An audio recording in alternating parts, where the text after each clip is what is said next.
আরেক ভাই কোশ্চেন করেছেন, বড় বড় মার্কেট প্লেসে কাজ পাচ্ছি না, এতে নতুন ফ্রিল্যান্সিংটা হতাশ হয়ে যাচ্ছে, এতে কি করণীয় স্যার? বড় বড় মার্কেট প্লেসে কাজ পাচ্ছি না, এতে নতুন ফ্রিল্যান্সিং এর হতাশ হয়ে যাচ্ছে, এটা করণীয় কি? দেখেন, আমি যখন পড়াশোনা করে বের হই, আমি ডিরেক্টলি কি এসিআই তে জব পাবো? আমি ডিরেক্টলি কিন্তু হচ্ছে বেক্সিমকোতে জব পাবো? ব্যাপারটা কিন্তু একদমই এরকম না। বেক্সিমকোতে ডিরেক্টলি জব পাওয়ার জন্য এর আগে ছোট ছোট জায়গায় ইন্টার্নশিপ করতে হয়। তো আমি যখন প্রথম কাজ করতে যাই, আমার মনে আছে ক্লায়েন্ট আমাকে বলতেছিল তোমার পোর্টফোলিও কোথায়। তো আমি ওকে ট্রুথফুলি বলছি যে দেখো, আমার হচ্ছে ডিরেক্ট পোর্টফোলিও নাই, but I have some examples what I have tried in my laptops. আমি হচ্ছে এগুলো ফিজিক্যালি ট্রাই করি নি, মানে হচ্ছে একবার ডিরেক্টলি এগুলো আমার কিছু ল্যাপটপে কিছু এক্সাম্পল আছে যেগুলো কি I can share with you, but these are not the real examples.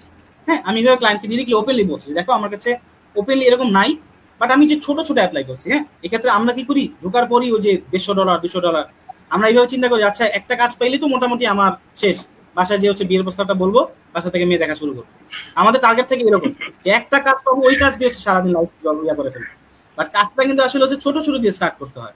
মানে ছোট ছোট প্রথমে মনে হয় এটা ছোট, বাট ওই যে ছোট ছোট জিনিস রিভিউ আপনার হিসেবে অ্যাড হয়, রিভিউটা হচ্ছে ভবিষ্যতে আপনি পরে কাজে লাগাতে পারবেন। রিভিউটা হচ্ছে আপনার অ্যাসেট হিসেবে কাজ করে। এই জন্য অবশ্যই আগে লোকালি কাজ করার চেষ্টা করতে হবে। লোকালের বাইরেও ধরেন আমরা এক্সপেকটেশন রাখি ক্লায়েন্ট টাকা দিবে তারপর আমি প্র্যাকটিস করবো, ব্যাপারটা সবার মধ্যে এখন এরকম হয়ে গেছে। মানে আমার এক ইয়াকে জিজ্ঞেস করলাম, আমার স্টুডেন্টকে, ফেসবুক অ্যাড তুমি কিভাবে প্র্যাকটিস করছো, মানে করছো কিনা। বললো স্যার কোনো ক্লায়েন্ট এখন কাজ দেয় না। আমি বললাম ক্লায়েন্ট টাকা দিবে, তারপর তুমি ক্লায়েন্টের পেজ নিয়ে হচ্ছে এক্সপেরিমেন্ট করবা। এত যদি সুখ আমরা যদি এক্সপেকটেশন রাখি, তাহলে কিন্তু সমস্যা। আমাদের নিজস্ব টাকা দিয়ে হচ্ছে নিজেদের প্র্যাকটিস করে দেখতে হবে যে কোন অ্যাডটা হচ্ছে ভালো রান করতেছে, নিজেদের একটা পোর্টফোলিও ক্রিয়েট করতে হবে, এরপর মার্কেট প্লেসে হচ্ছে আমাদের শুরু করতে হবে।